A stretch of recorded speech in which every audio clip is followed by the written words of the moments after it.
Today, I want to talk to you about the importance of following up with your inquiries and with people who came for a sales presentation or had a consultation with you but didn't sign up for your services.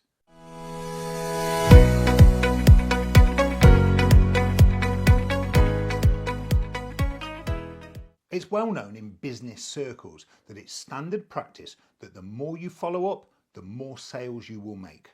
And I want to share with you today a story whereby someone has missed out or is potentially missing out by not following up with me more than once. As business owners, we tend to think that more than one follow-up is pestering people, but it's really not the case. Let me explain. So I don't know if you're aware of something called flotation tanks or float baths, but they've been made popular via a few different very well-known celebrities talking about them. Essentially, it's like an egg, and you get inside the egg and there's water in there that's the same temperature as your body, so you can't even feel that you're in it, and it's full of Epsom salts, so you float inside the tank. Now, they're also known as sensory deprivation tanks because once you're inside and you close the lid, you know, there's plenty of room inside. They're not claustrophobic, but once you're inside and you've closed the lid, it's dark, you can't hear anything, and you can't feel anything because you're basically laying water that's exactly the same temperature as your skin and you're just floating around. Anyway, I've been aware of these for probably 6 or 7 years, and last week I decided I was finally going to bite the bullet and go and have a go. Well, I went to do it, and to be honest, it was a great experience. So I got in this tank and I had to be in there for an hour. Well, it didn't have to be in, but the session that I was paying for was an hour long. And when I first got in, I thought there's no way I'm going to last an hour in here, okay? So I'm the type of person who has to be doing things. Anyway, so I got in the tank, closed the lid, and I thought I'm never going to last in here. And then the lights turned back on and an hour had flown by, right? So I basically got in there and just fell asleep and relaxed, which is what it's all about. When you lay in the water, because the salts are supporting your body, you're just there. You're not having to make any effort. You are just completely relaxed and just floating around inside the tank. So I had a really, really good experience. Well, when I came out, the gentleman who owned the business asked me how I'd got on, and I said it was amazing. And we had a little bit of a chat, and then I left. 2 days later, they sent me an email asking me to give them a review about my experience. But at the time it came through, I was really busy, and so I just forgot about it completely. Now, I keep thinking I had such a good experience from getting there and meeting the person who owned it, the way he explained to me how it all works, and then the actual session itself, that I really should be giving them a review. But I was just busy at the point when he asked me for it.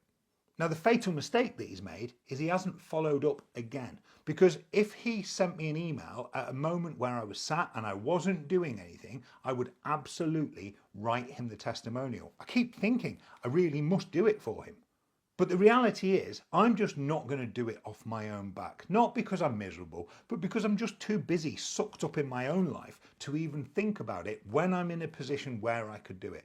So what he should be doing is hitting me with emails to remind me, text messages, any way he can to contact me, to try and catch me in that moment where I've actually got a minute where I could do it. And if he did, he would get it. But probably what he thinks is if he keeps sending me emails and contacting me about this review, I then wouldn't go back to his business. And it's just not the case. That's not how the world works.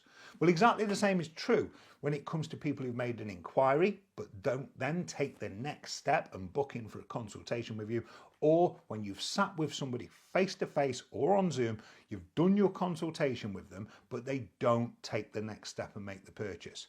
Our tendency is to think that if they wanted to work with us, they would make contact again. So maybe the person who made the inquiry doesn't any longer need dog training, or they found someone else.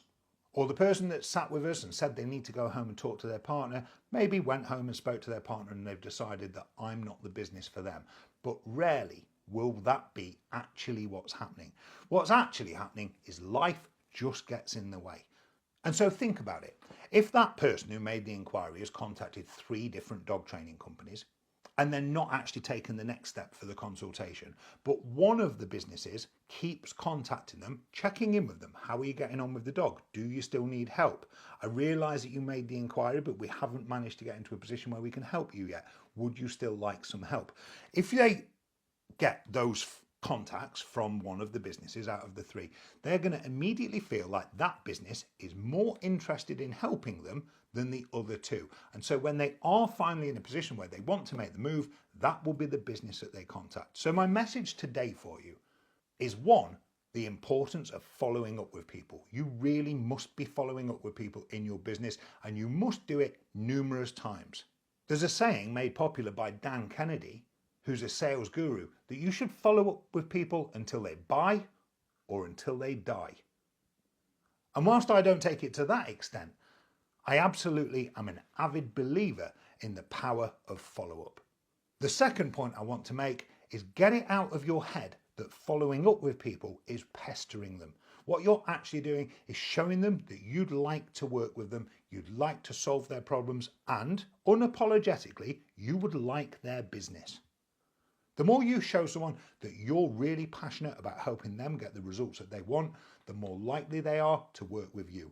And most of the time, the reason they're not making contact again is just because life's getting in the way. And you need to catch them in that moment where they can actually take action.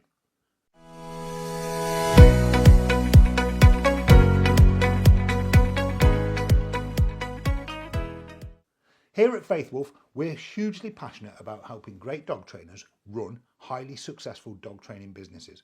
We know if you can get the money, freedom, and impact on your clients that you desire, you will help more dogs and owners get the lives that they deserve and they desire. So if you found this video useful, please give it a like, give it a share, and maybe down in the comments below, tell me the difficulties you have with doing follow-up. And I'll see you in the next video.